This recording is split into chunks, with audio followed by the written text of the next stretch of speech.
You can buy a gene gun. You don't need a license for it. You can just buy it. You can order it on a website. You can get it from Bio-Rad or something, some other company. So that's not a problem. No. You cannot stop that. I'm not sure whether that is true, because in the explanation he suggested that if you buy it, you have to sign a form that says that you will use it only for research purposes. And that's the company that made those restrictions.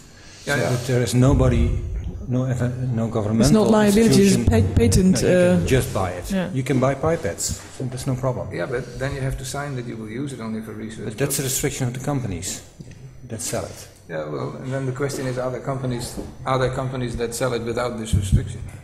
And I got the impression that there were none. Because the companies that he mentioned have this restriction. If so, then he cannot buy it because of the companies. But I think there is no governmental thing that would prohibit this.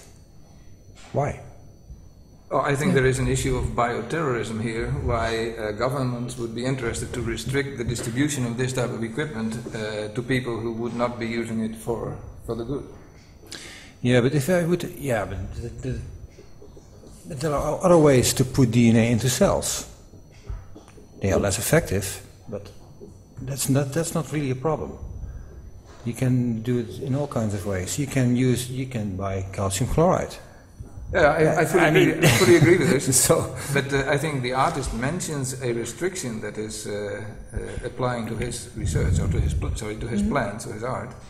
And I think this restriction can easily be circumvented if companies would also allow selling of these equipments for non-commercial use, rather than the statement for scientific research only.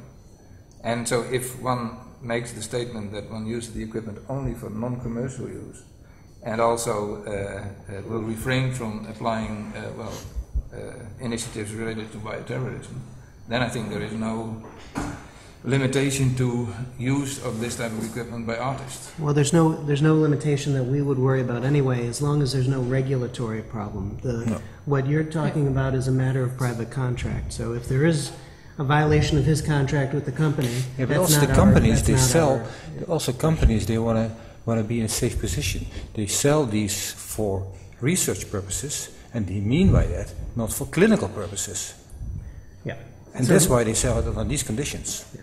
And again, if he buys it and violates his contract, that's not really this commission's That's not the problem of the company. But is he violating his contract with the company if he says, I'm doing artistic research? Well, I think he makes an interesting point about utility. So I was particularly, when I started reading the application, I was